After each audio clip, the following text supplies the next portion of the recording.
चलो अब class start करते हैं। जो लोग आए आए, नहीं आए तो क्लास ये रिकॉर्ड भी हो जाएगा।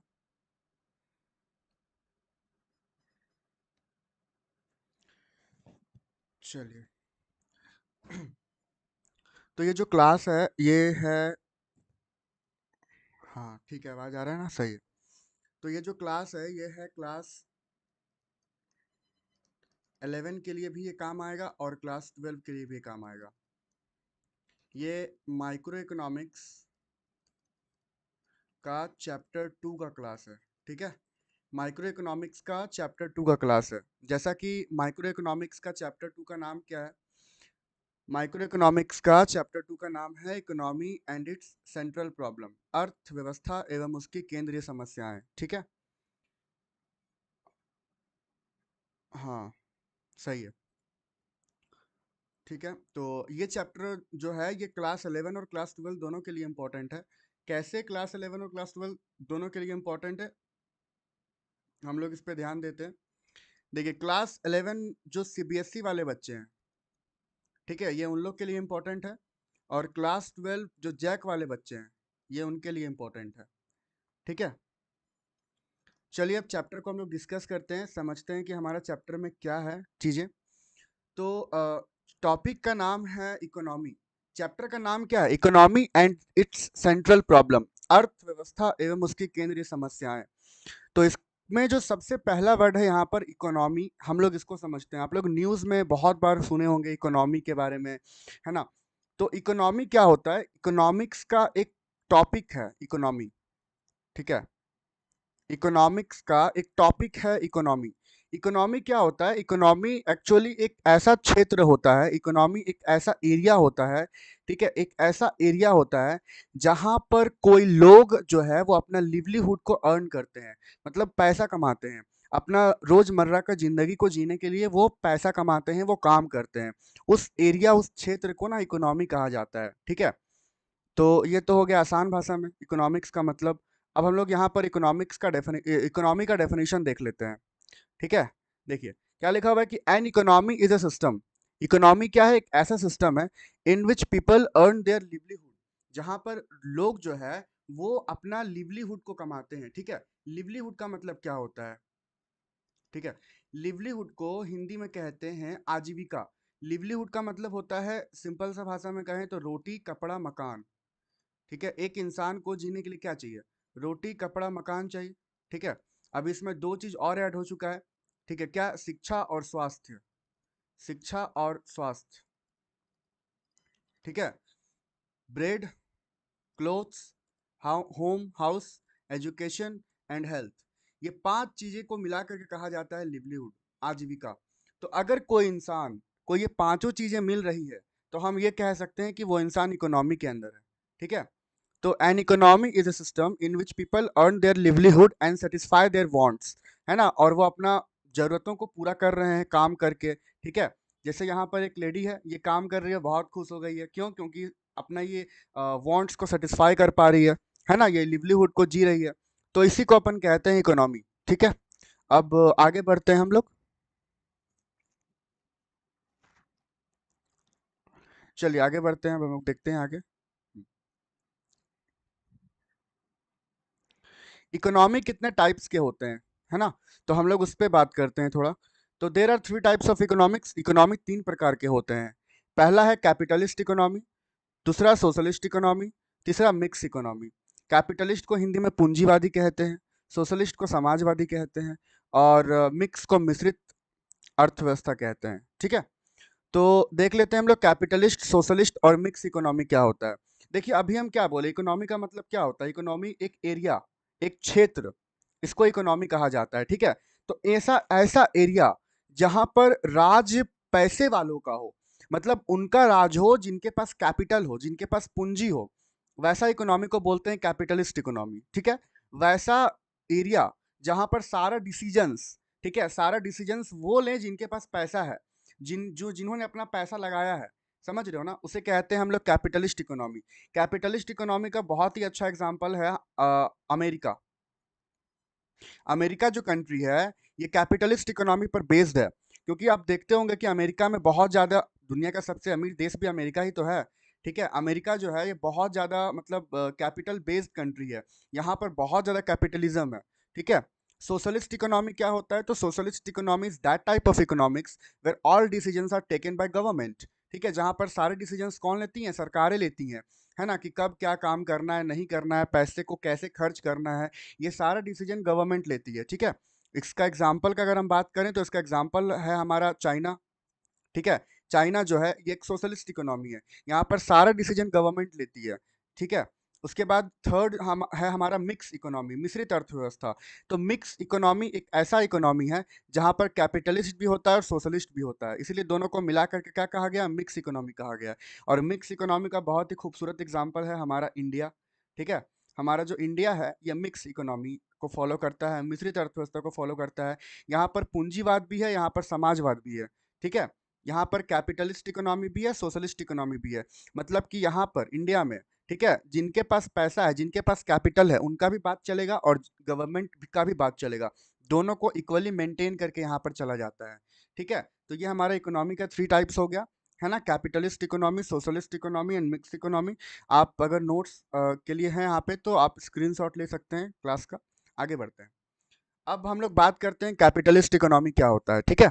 तो capitalist economy is a system which is based on private ownership, है ना। अभी हम क्या बोले कि कैपिटलिस्ट इकोनॉमी क्या होता है? वैसा इकोनॉमी होता है जहां पर राज उनका होता है जिनके पास पैसा है, मतलब प्राइवेट कंपनी, है ना, प्राइवेट कंपनी अपना पैसा मार्केट में इन्वेस्ट करती है तो राज तो उन्हीं का चलेगा। तो ये हो गया capitalist economy. Like capitalist economy is a system which is based on private ownership. Capitalist economy is also called market economy. Capitalist economy को मार्केट इकोनॉमी भी कहा जाता है, याद रखिएगा, बहुत इंपॉर्टेंट है ये।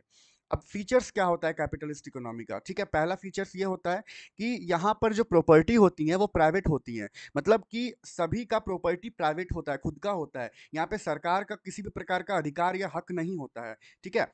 तो capitalist economy system recognises right of individual private property. यहाँ पर हर एक इंडिविजुअल इंसान का, हर एक अलग अलग इंसान का अपना खुद का प्रॉपर्टी होता है, ठीक है। अब लाइक कि मेरा कोई बिजनेस है ना, मेरा कोई बिजनेस है तो मेरा खुद का प्रॉपर्टी हुआ, और वहां पर राज किसका चलेगा? ऑब्वियसली मेरा चलेगा। गवर्नमेंट आकर के वहां पे किसी भी प्रकार का रिस्ट्रिक्शंस नहीं कर सकती है ना। ऐसा नहीं कि भाई गवर्नमेंट आई और बोले कि चलो हटो यहाँ से, ये मेरा जमीन है, आज से ये बिल्डिंग मेरा हो गया, कंपनी मेरा हो गया, ऐसा कुछ गवर्नमेंट नहीं कर सकती है। It also ensures transfer of the property of that person to its higher। इसका मतलब क्या हुआ कि जैसे कि फॉर एग्जांपल कि यहाँ पे कोई पर्सन ए है, ठीक है, जो किसी कंपनी का मालिक है, और इस सारा प्रॉपर्टी इस ए के पास है अभी, और इसका डेथ हो जाता है, तो इसका जो ए का जो प्रॉपर्टी है ये किसके पास चला जाएगा? इसका नेक्स्ट हायर के पास चला जाएगा, ठीक है।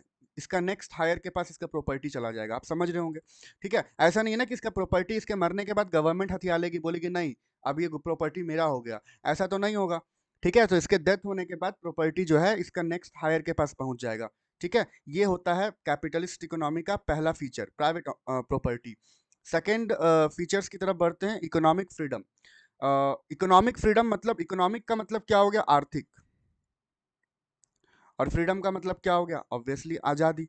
एक बात आप लोग याद रखिएगा, कहीं पर भी अगर इकोनॉमिक वर्ड आ जाए तो इकोनॉमिक वर्ड का मतलब आपको, आपके माइंड में इकोनॉमिक वर्ड के आने से तुरंत आपके माइंड में आना चाहिए पैसा। यहाँ पे पैसा का बात हो रहा है, ठीक है। तो इकोनॉमिक फ्रीडम मतलब यहाँ पे आपको, आपके पास पैसों का फ्रीडम होता है क्योंकि आपका पैसा है, आप जहाँ चाहे वहाँ लगा सकते हैं। अब देखते हैं कि किस किस प्रकार का फ्रीडम आपको यहाँ पर देखने को मिलता है, ठीक है। तो यहाँ पर आपको freedom, like freedom to work, है ना, काम करने का फ्रीडम मिलता है, आप जो चाहे वो काम कर सकते हैं।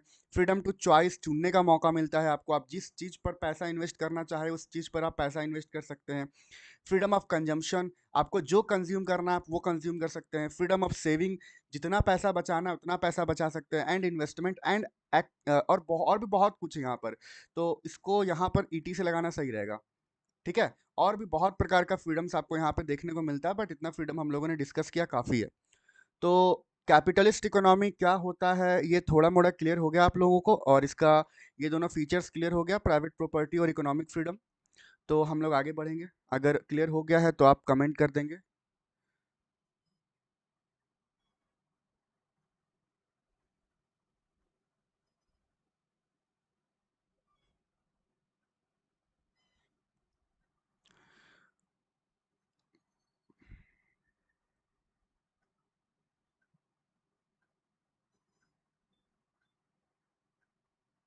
आगे बढ़ते हैं।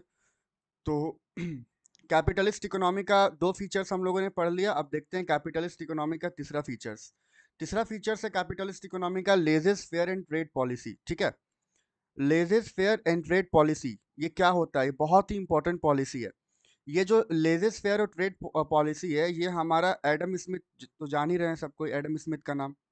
एडम स्मिथ कौन है? Father of economics. तो जो एडम स्मिथ है, इन्होंने ही लेजेस फेयर और फ्री ट्रेड का पॉलिसी दिया है। एडम स्मिथ ने दिया है। ठीक है, क्या होता है लेजेस फेयर का मतलब? तो सबसे पहला बात तो ये है कि जो लेजेस फेयर है ये एक फ्रेंच फ्रेज है। ठीक है, जिसका मतलब होता है लीव अस अलोन, मुझे अकेला छोड़ दो। तो यहाँ पर मुझे अकेला छोड़ दो ये कौन बोल रहा है? तो ये एक प्राइवेट प्रॉपर्टी को ओन करने वाला इंसान कह रहा है स्टेट से। स्टेट का मतलब यहाँ पर राज्य नहीं है, स्टेट का मतलब है यहाँ पर सरकार।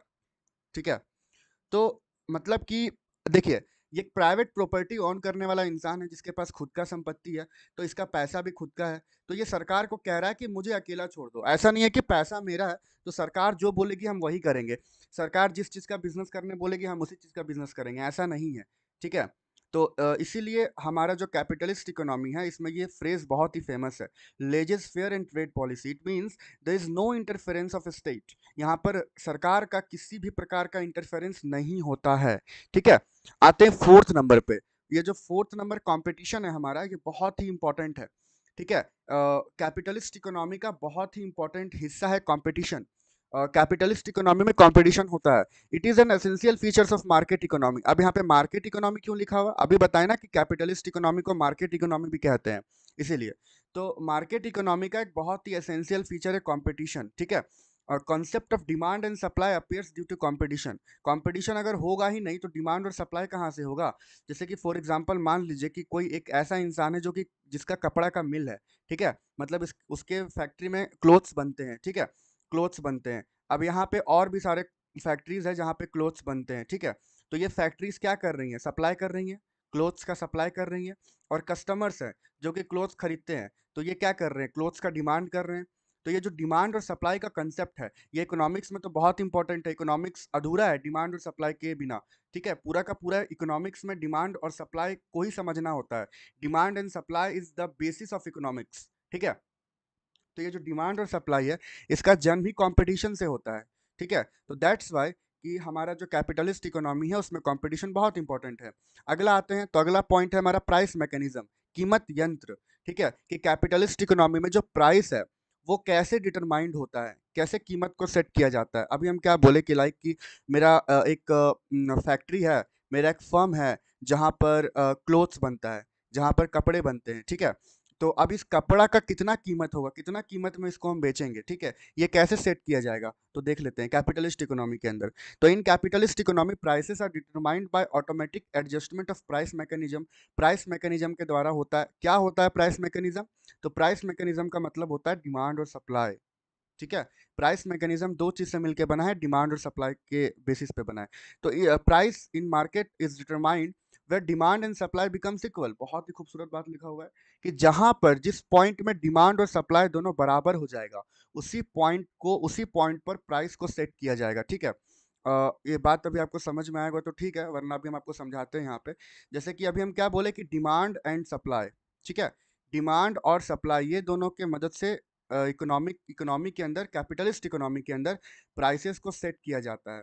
कैपिटलिस्ट इकोनॉमी के अंदर प्राइसेस को सेट किया जाता है। अब देखिए, मान लीजिए कि डिमांड ज़्यादा है, सप्लाई कम है। किसी चीज़ का डिमांड बहुत ज़्यादा है और सप्लाई बहुत कम है, तो प्राइस क्या होगा बताइए? तो प्राइस ज़्यादा होगा ऑब्वियसली, है ना? लाइक मान लीजिए कि मार्केट में प्याज का डिमांड बहुत ज़्यादा है और प्याज का सप्लाई नहीं हो रहा है। ठीक है, तो प्राइस ऑब्वियसली जिसके पास जिसके पास प्याज होगा, थोड़ा भी जिसके पास क्वांटिटी में प्याज होगा वो प्राइस को बढ़ा देगा, क्योंकि देख रहा है डिमांड बहुत ज़्यादा है और सप्लाई आ नहीं रहा है प्याज का। ठीक है, तो प्राइस बढ़ जाएगा। ठीक है, सेकेंड केस देखते हैं, डिमांड कम है और सप्लाई ज़्यादा है, तो क्या होगा?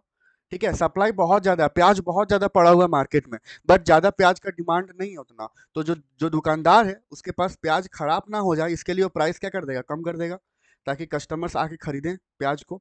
ठीक है, तो दोनों ही केस में प्राइस सेट नहीं किया जा सकता है, क्योंकि यहाँ पे प्राइस ज्यादा हो रहा है, यहाँ पे प्राइस कम हो रहा है। देख रहे हो ना, ना डिमांड ज्यादा होना चाहिए ना सप्लाई ज्यादा होना चाहिए। तो प्राइस को सेट करने के लिए डिमांड और सप्लाई दोनों का बराबर होना बहुत जरूरी है। ठीक है, जिस पॉइंट पर डिमांड और सप्लाई दोनों बराबर हो जाता है, ठीक है, उसी पॉइंट पर प्राइस को सेट किया जाता है ना। कौन सा इकोनॉमी के अंदर? कैपिटलिस्ट इकोनॉमी के अंदर। उम्मीद है आपको ये बात समझ में आया होगा। आगे बढ़ते हैं अपना अगला टॉपिक पे जो हम लोग पढ़ रहे थे।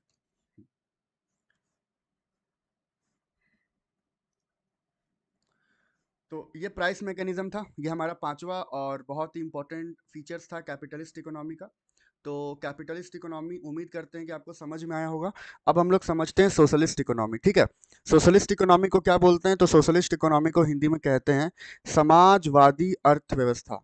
ठीक है, समाजवादी अर्थव्यवस्था। क्या होता है capitalist economy, socialist economy? Socialist economy is a system in which economy are regulated and controlled by government। अभी हम बताएं ना कि समाजवादी अर्थव्यवस्था जो सोशलिस्ट इकोनॉमी होता है, यहाँ पर चीजें कंट्रोल की जाती हैं गवर्नमेंट के द्वारा। सारा डिसीजंस जो है वो गवर्नमेंट लेती है, प्राइवेट कंपनी के पास यहाँ पर ज्यादा उतना अधिकार नहीं होता है। ठीक है, एग्जाम्पल क्या है? चाइना। चाइना में हर तरह का डिसीजन जो है वो गवर्नमेंट लेती है। अगर चाइना में आपके पास पैसा है और आपको किसी भी चीज़ का फर्म खोलना है, फैक्ट्री खोलना है ना, तो आपको गवर्नमेंट से परमिशन लेना पड़ेगा पहले कि आपको इस चीज़ का फर्म खोलना है वहाँ पर, क्योंकि गवर्नमेंट सारा डिसीजंस लेती है, सारा अथॉरिटी एंड कंट्रोल्स जो है वो गवर्नमेंट के पास होता है। ठीक है, तो ये चीज़ है। और फीचर्स देखते हैं सोशलिस्ट इकोनॉमी का। पहला फीचर प्राइवेट, कैपिटलिस्ट इकोनॉमी का पहला फीचर क्या था? प्राइवेट ऑनरशिप, क्योंकि वहां पे प्राइवेट कंपनी का राज था, लेकिन यहाँ पर समाज का राज होता है, समाजवादी लिखा हुआ है। ठीक है, तो इसीलिए यहाँ पर जो ओनरशिप होगा वो समाज का होगा, सोशल ओनरशिप। जैसे कि मान लीजिए सरकार है, वो स्कूल बनवाई, हॉस्पिटल बनवाई, ठीक है, तो ये किसका है? किसी एक इंसान का है या किसी, या सिर्फ सरकार का है? नहीं ना, ये पूरा समाज का है, ये पूरा इंडिया का है। अगर इंडिया के अंदर का बात करें हम, तो ये पूरा समाज का है। दैट्स वाई यहाँ का जो ओनरशिप है, जो मालिकाना हक है, वो किसके पास है? वो सोसाइटी के पास है। तो सोशल ओनरशिप में क्या लिखा हुआ है कि in socialist economy social ownership is found. सही बात है, आगे बढ़ते हैं। हाँ, कैपिटलिस्ट इकोनॉमिक के अंदर आपको इकोनॉमिक फ्रीडम मिलता है। बताए थे ना, freedom of choice, freedom of consumption, freedom of saving. But यहाँ पर सोशलिस्ट इकोनॉमी के अंदर आपको इकोनॉमिक फ्रीडम नहीं मिलता है। ठीक है, व्हाट, क्या, हाउ कैसे, और हाउ मच कितना, क्या कैसे कितना, ये सब का डिसीजन जो है वो सोसाइटी का नीड्स के अकॉर्डिंग लिया जाता है ना। मान लीजिए कि सरकार के पास पैसा है और सरकार को स्कूल भी बनाना है, हॉस्पिटल भी बनाना है, रोड भी बनाना है, तो सरकार देखेगी कि क्या चीज़ का डिमांड ज़्यादा है सोसाइटी में, है ना। सपोज करते हैं कि एक ऐसा गांव है जहाँ पर हॉस्पिटल्स हैं, सड़क ना भी बनाए तो काम चल जाएगा, बट वहाँ पर एजुकेशन लेवल बहुत कम है, वहाँ पर स्कूल्स नहीं है।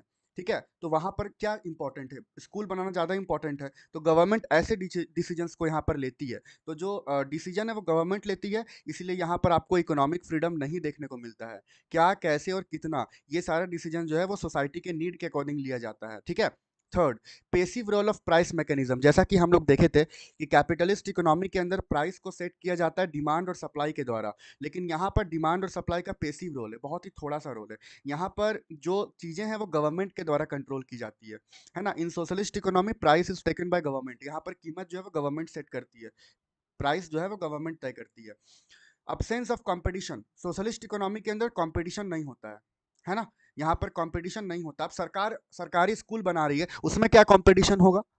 ठीक है, रोड बना रही है, उसमें क्या कंपटीशन होगा? नहीं होगा। लेकिन वही प्राइवेट कंपनी, अगर कोई प्राइवेट कंपनी हॉस्पिटल बना रही है, तो ऑब्वियसली कंपटीशन बढ़ जाए, कंपटीशन होगा कोई और प्राइवेट कंपनी के लिए। कोई प्राइवेट स्कूल खुल रहा है, तो वो कंपटीशन है कोई और प्राइवेट स्कूल के लिए। बट सरकार सरकारी स्कूल खोल रही है, तो वो तो कंपटीशन के अंदर नहीं आएगा ना। दैट्स वाई सोशलिस्ट इकोनॉमी के अंदर कंपटीशन नहीं देखने को मिलता है। ठीक है, आगे बढ़ते हैं।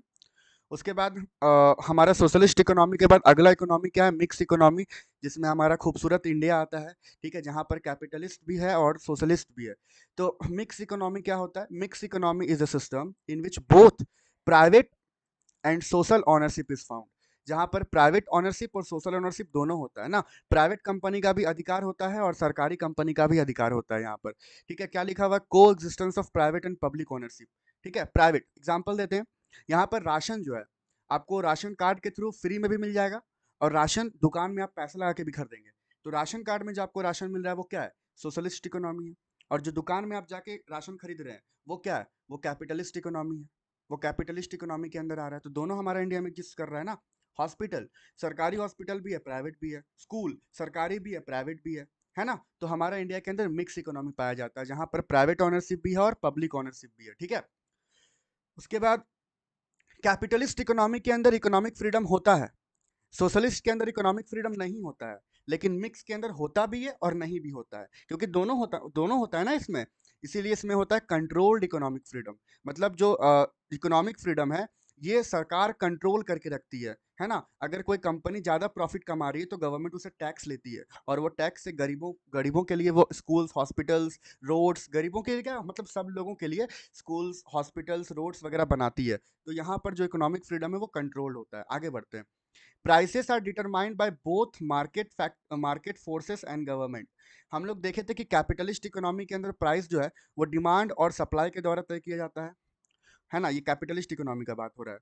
और सोशलिस्ट इकोनॉमी के अंदर जो प्राइस है वो गवर्नमेंट सेट करती है, सरकार तय करती है, ठीक है। तो दोनों यहाँ पे काम करता है। मार्केट फोर्स, इसको मार्केट फोर्स भी कहा जाता है, डिमांड और सप्लाई इज मार्केट फोर्सेस, ठीक है। तो मार्केट फोर्सेस के द्वारा भी प्राइस यहाँ पे सेट होता है और गवर्नमेंट भी यहाँ पर डिसीजन लेती है, क्योंकि दोनों होता है, कैपिटलिस्ट भी और सोशलिस्ट भी। और कंपटीशन इसमें लिमिटेड होता है, लिमिटेड कंपटीशन होता है, ठीक है। आगे बढ़ते हैं। तो ये हमारा, उम्मीद करते हैं आपको समझ में आ गया होगा तीनों प्रकार का इकोनॉमी हमारा क्या होता है, capitalist economy, socialist economy, market economy, ठीक है। अब इस चैप्टर में अगर हम आगे बढ़े तो इस चैप्टर में अगर आपको हम दिखाए, हाँ, सबसे पहले तो हमारा कि कैपिटलिस्ट इकोनॉमी, सोशलिस्ट इकोनॉमी और मिक्स इकोनॉमी के बीच में यहाँ पे डिफरेंस दिया हुआ है। ये एग्जाम के लिए बहुत इंपॉर्टेंट है, एग्जाम में क्वेश्चन आता है, ठीक है, कि what is the difference between capitalist economy, socialist economy and mix economy. तो इसका आप स्क्रीनशॉट ले सकते हैं, ठीक है, एग्जाम में ये लिखने में काम आएगा।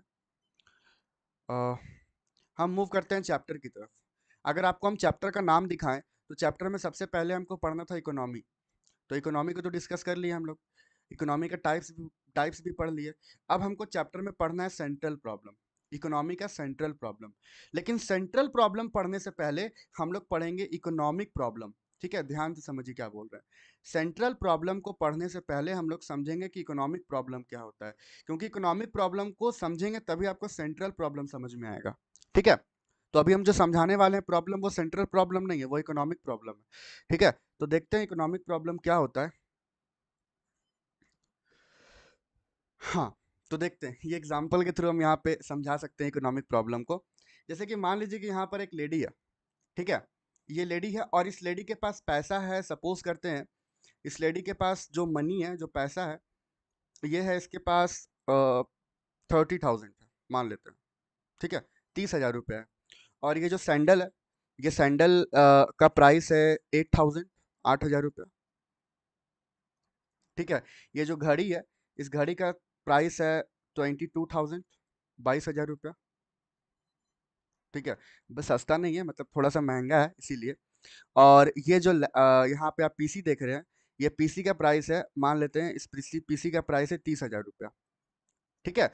अब इस लेडी के पास पैसा कितना है, 30,000 रुपये के टोटल। अच्छा, यहाँ पे मेरा फेस में आपको ढक गया होगा, आपको इसका फेस दिख नहीं रहा होगा, ठीक है, बट कोई नहीं, आप एडजस्ट कर लेना, ठीक है।